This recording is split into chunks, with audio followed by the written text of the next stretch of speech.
El 5 de febrero. En México es el día para celebrar la Constitución de 1917, un documento que, en su momento, fue revolucionario, pionero en incluir derechos sociales. Totalmente. Es un pilar del orgullo nacional. Exacto. Pero, ¿qué pasa cuando ese pilar, digamos, muestra grietas? ¿Qué ocurre si la propia Constitución, nuestra ley máxima, entra en un conflicto directo con estándares internacionales de derechos humanos? Y ese es justo el nudo del asunto. Porque no es un debate teórico para abogados, ¿eh? Es una tensión con consecuencias muy, pero muy reales para la libertad de las personas. Justamente, hoy nos sumergimos en esa tensión basándonos en un análisis académico de Alfonso Jaime Martínez Lascano, que pone al Estado mexicano frente a un espejo, la verdad, muy incómodo. Sí, Inconvencionales por la Corte Interamericana de Derechos Humanos. Y lo más importante, ¿qué significa eso para la justicia aquí? significa que estamos, pues, ante un choque de trenes normativo. Por un lado, tienes los artículos 16 y 19 de la Constitución que permiten estas figuras. Ajá. Y por el otro, tienes dos sentencias de la Corte Interamericana que dicen, sin rodeos, oigan, eso que hacen viola derechos fundamentales. Es un dilema mayúsculo. Muy bien, vamos a desglosar esto pieza por pieza. Para empezar, aunque son figuras que oímos en las noticias, a veces no queda del todo claro qué son. A ver, ¿qué es el arraigo según la propia Constitución? Mira, el arraigo, que está en el artículo 16, es una medida bastante particular. Permite a la autoridad restringir la libertad de una persona, pero antes de que haya siquiera una acusación formal en su contra. Antes de una acusación. Sí, la idea es asegurarla o tenerla localizada mientras investiga un delito grave, como delincuencia organizada. Es, digamos, una especie de detención preventiva para fines de investigación. O sea, una persona que no está formalmente acusada de nada puede ver su libertad limitada por una simple sospecha. Vaya. Exacto. Y luego está la otra figura, que quizá es hasta más polémica, la prisión preventiva oficiosa. Esa es la que encontramos en el artículo 19, y aquí la palabra clave es oficiosa. ¿Qué significa oficiosa? Significa automática. Si una persona es acusada de ciertos delitos que están en una lista, que, por cierto, ha ido creciendo con los años, el juez no tiene opción. Ninguna opción. Ninguna debe ordenar que esa persona espere todo su juicio en la cárcel. No hay un análisis de si la persona es un riesgo de fuga, si es peligrosa, nada. La acusación por ese delito es un pase directo a prisión. Entendido. Ahora, uno podría pensar que estas medidas, aunque duras, tienen una justificación. El argumento de siempre es la seguridad, ¿no? La lucha contra un crimen que a veces parece rebasar al Estado. Claro, y esa es la narrativa oficial. Es importante entenderla. Estas figuras se fortalecieron en la Constitución bajo esa premisa, que eran herramientas indispensables para combatir grupos criminales muy poderosos. La lógica de medidas extraordinarias para situaciones extraordinarias. Justo eso. Se argumentaba que sin la prisión preventiva automática, los delincuentes peligrosos se fugarían y que el arraigo era vital para desmantelar redes complejas antes de que destruyeran pruebas. Es el clásico dilema entre seguridad y libertad. Pero el análisis que revisamos argumenta que el péndulo se fue demasiado lejos. El autor es muy tajante. Totalmente. Dice que ambas figuras atentan contra uno de los pilares de la justicia moderna, la presunción de inocencia, ¿Por qué? porque en la práctica dejan de ser una medida cautelar y se convierten en lo que el texto llama una pena anticipada. Una pena anticipada. O sea, un castigo antes del juicio. Exacto. Tratas a una persona como si ya fuera culpable, antes de que un tribunal lo decida. El artículo las califica de regresivas, porque nos alejan del principio de que eres inocente hasta que se demuestre lo contrario. Y nos acercan a un sistema donde eres culpable hasta que demuestres tu inocencia, lo cual, puede tomar años. Se materializó de forma brutal con dos casos que lo cambiaron todo. Aquí es donde la cosa se pone muy concreta. Ya no son hipótesis, son sentencias de la Corte Interamericana. Así es. Son los dos fallos que están en el corazón de este análisis. El primero es el caso Tzompaxtle-Tecpile y otros contra México, de noviembre de 2022. Este fue, digamos, el golpe técnico. A ver, ¿a qué te refieres con golpe técnico? A que la Corte no analizó solo si en ese caso particular se aplicó mal la ley. No, fue a la raíz del problema. Hizo una disección de los artículos 16 y 19 de la Constitución mexicana. Ok. Y su conclusión fue demoledora. El diseño mismo del arraigo y la prisión preventiva oficiosa es, por su propia naturaleza, incompatible con la Convención Americana sobre Derechos Humanos. Vaya. El artículo que revisamos usa una frase muy gráfica. Dice que este fallo desnudó la inconvencionalidad de estas medidas. Ya no era un asunto de mala aplicación, sino de un mal diseño de origen. Si ese fue el pilar técnico, el segundo caso es el pilar humano, el que le pone rostro a la tragedia. El caso García Rodríguez y otro contra México, de enero de 2023. Este caso es devastador. La Corte condenó a México no por un tecnicismo, sino por la destrucción de 2 vidas. Daniel García y Reyes Alpizar pasaron más de 17 años en prisión preventiva. Espera, repitamos ese dato para que se entienda la magnitud. 17 años. 17. Es casi una generación entera. Todo ese tiempo en la cárcel sin una sentencia. Pensemos en eso un momento. 17 años. Es más tiempo del que un niño tarda en convertirse en adulto. Toda una vida puesta en pausa sin un veredicto. Y durante todo ese tiempo, bajo el principio de presunción de inocencia, eran legalmente inocentes. ¡Qué fuerte! Es la prueba viviente de lo que significa una pena anticipada. Exacto. Convierte un debate jurídico en algo muy, muy real y muy doloroso. Entonces, estas 2 sentencias juntas ya no son solo opiniones. El artículo dice que crean algo que los abogados llaman un bloque de convencionalidad. Suena muy técnico, pero parece que es la clave de todo esto. Lo es, y no es tan complicado como suena. Imagina que cuando México firmó la Convención Americana sobre Derechos Humanos, voluntariamente se compró, digamos, el mejor manual de instrucciones que existe para proteger a las personas. El manual de lujo, ¿ok? Y García Rodríguez es que la Corte escribió 2 capítulos nuevos y muy claros en ese manual.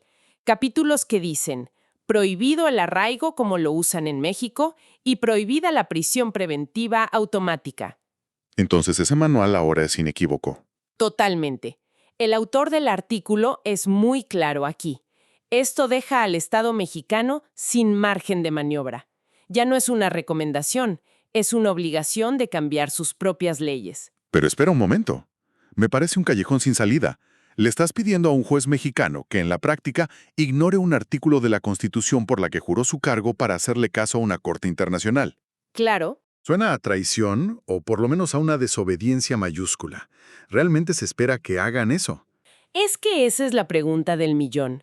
Y la respuesta nos lleva a otro concepto que también suena a trabalenguas, pero es fundamental: el control de convencionalidad. A ver si entiendo. ¿Es como si cada juez tuviera que ser una especie de inspector de calidad de las leyes? Esa es una analogía perfecta. Exactamente eso. El control de convencionalidad es la obligación de cada juez de tomar cualquier ley mexicana, incluso un artículo de la Constitución, ponerla al lado del manual de lujo, o sea, la Convención Americana, y ver si pasa la inspección. ¿Y si no la pasa? Si la ley local no cumple con el estándar de calidad del manual, el juez tiene el deber de no aplicarla y priorizar la norma internacional que protege mejor a la persona. ¿Y de dónde sale esa obligación tan enorme? ¿Se la inventó la Corte Interamericana? La Corte la desarrolló desde un caso famoso en 2006, Almonacid Arellano contra Chile. Pero lo más importante es que México la adoptó y la hizo suya. Ah, eso es clave. Es la clave. La Gran Reforma de Derechos Humanos de 2011 modificó el artículo 1 de la Constitución mexicana. Y ese artículo ahora dice, con toda claridad, que los derechos humanos están reconocidos no solo en la Constitución, sino también en los tratados internacionales. Y obliga a las autoridades a interpretarlos favoreciendo siempre la protección más amplia para la persona. Siempre. Vaya, eso lo cambia todo. Entonces, lo que el texto llama la paradoja constitucional es que la misma Constitución, en su primer artículo, le da al juez el manual de lujo y le dice: usa este manual para proteger a la gente. Exacto. Y luego, en los artículos 16 y 19, le da herramientas que, según el propio guardián del manual, son defectuosas y peligrosas para la gente. Es una contradicción interna flagrante. La Constitución se está peleando consigo misma. La reacción natural a todo esto, sobre todo desde una perspectiva más nacionalista, sería la defensa de la soberanía. El argumento de, un momento, nadie de fuera puede decirle a México cómo escribir su constitución. Claro, el de siempre. ¿Qué dice el análisis sobre este punto tan sensible? El artículo lo aborda de frente. Sostiene que esa idea de soberanía como un poder absoluto e ilimitado del Estado, pues es una noción del pasado. Pertenece a lo que el autor llama el constitucionalismo contemporáneo. Ok. ¿Y cómo se entiende la soberanía hoy en día según esta visión? La verdadera soberanía en el siglo XXI no se demuestra con aislamiento, sino con responsabilidad. Se mide por la capacidad de un Estado para cumplir con los compromisos que adquirió libremente en la escena internacional. Nadie obligó a México a firmar la convención. Nadie. Lo hizo como un acto soberano. Por lo tanto, cumplir con las sentencias de la Corte Interamericana no es una pérdida de soberanía. Al contrario, es el ejercicio maduro y responsable de esa misma soberanía. Entonces, la crítica del autor es que aferrarse a estas figuras, insistir en mantenerlas, no es un acto de soberanía. Es todo lo contrario. El texto argumenta que es un acto que debilita a México. Daña su legitimidad interna, porque falla en proteger a sus ciudadanos, y erosiona su credibilidad internacional, porque lo muestra como un país que no cumple su palabra. No es soberanía, es un incumplimiento. Exacto. Es como firmar un contrato y luego negarse a cumplir las cláusulas que no te gustan. En medio de este choque entonces entre la letra de unos artículos y los principios de los tratados, ¿qué es lo que se debe priorizar? ¿Cuál es el valor superior? La dignidad humana. Punto. El núcleo del argumento es que el derecho y las constituciones existen para servir a las personas, no al revés.